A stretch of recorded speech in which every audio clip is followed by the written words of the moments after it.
শয়তানের শয়তানি থেকে হেফাজতে রাখতে পারে শুধুমাত্র আল্লাহর জিকিরের মাধ্যমে, অর্থাৎ এটি হলো সবচেয়ে কার্যকর মাধ্যম। আল্লাহর জিকির আমরা অন্তরে আল্লাহ স্মরণ করার মাধ্যমে করতে পারি, মুখে সবসময় আল্লাহ তাআলার জিকির আমরা করতে পারি, তার মাধ্যমে হতে পারে। এই জন্য প্রিয় নবী সাল্লাল্লাহু আলাইহি সাল্লামের প্রতিটি পদক্ষেপে তিনি কোনো না কোনো দোয়া পাঠ করতেন এবং আল্লাহর নাম তিনি উল্লেখ করতেন এবং স্মরণ করতেন, অথবা আমাদের শয়তানের শয়তানি থেকে বাঁচার জন্য। দ্বিতীয় আমল হলো বিশেষ জিকির। সেটি হলো সকাল এবং সন্ধ্যায় যে সমস্ত দোয়া এবং যে সমস্ত জিকির নবী করিম সাল্লাল্লাহু আলাইহি সাল্লাম করেছেন, এর বেশিরভাগ দোয়ার মধ্যে দেখবেন আল্লাহ রাব্বুল আলামিনের পক্ষ থেকে আমাদের জন্য সেফটি এবং নিরাপত্তার প্রার্থনা করা হয়েছে, এবং শয়তানের শয়তানি এবং ক্ষতি থেকে বাঁচার জন্য আশ্রয়ের কথাও বিভিন্ন দোয়া রয়েছে। এই জন্য সকাল সন্ধ্যার দোয়াগুলো রক্ষা কবচের মতো, সকালে পাঠ করলে দিনভর, সন্ধ্যায় পাঠ করলে রাতভর আল্লাহ রাব্বুল আলামিন শয়তানের দুষ্জিনের প্রভাব থেকে আমাদেরকে আল্লাহ তাআলা মুক্ত রাখবেন। তৃতীয় আমলটিও বিশেষ একটি জিকির, সেটি হলো বিসমিল্লাহ পাঠ করা। একজন ইমানদার তার প্রতিটি কাজে যখন বিসমিল্লাহ পাঠ করতে থাকে, তখন সে কাজটিতে অন্তত শয়তান আর অংশগ্রহণ করবার সুযোগ পায় না।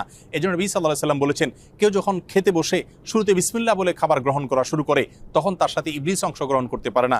বাসায় প্রবেশের সময় যদি বিসমিল্লাহ পাঠ করে, তখন তার সাথে আর শয়তান প্রবেশ করতে পারে না। যখন স্ত্রী সহবাসের সময় বিসমিল্লাহ পাঠ করে, শয়তান তার সাথে অংশগ্রহণ করতে পারে না। বাসা থেকে বের হওয়ার সময় যখন বিসমিল্লাহ পাঠ করে, তখনও আল্লাহ রাব্বুল আলামিন তাকে নিরাপদে রাখেন। এভাবে প্রত্যেকটা কাজে যখন মানুষ বিসমিল্লাহ পাঠ করে, তার মাধ্যমে আল্লাহ রাব্বুল আলামিন শয়তান থেকে হেফাজতে রাখেন। মুসনাদ আহমদে বর্ণিত হয়েছে, নবী সাল্লাল্লাহু আলাইহি সাল্লাম বলেছেন, কেউ বিসমিল্লাহ পাঠ যখন করে, তখন শয়তান আর তাকে দেখতে পায় না, তার এবং শয়তানের মাঝে আড়াল হয়ে যায় এই বিসমিল্লাহ। এই জন্য প্রতিটি কাজে বিসমিল্লাহ বলার মাধ্যমে শয়তানের শয়তানি থেকে, দুষ্টজনের প্রভাব থেকে আমরা নিজেদেরকে মুক্ত রাখার চেষ্টা করতে পারি ইনশাআল্লাহ বিইذনিল্লাহ।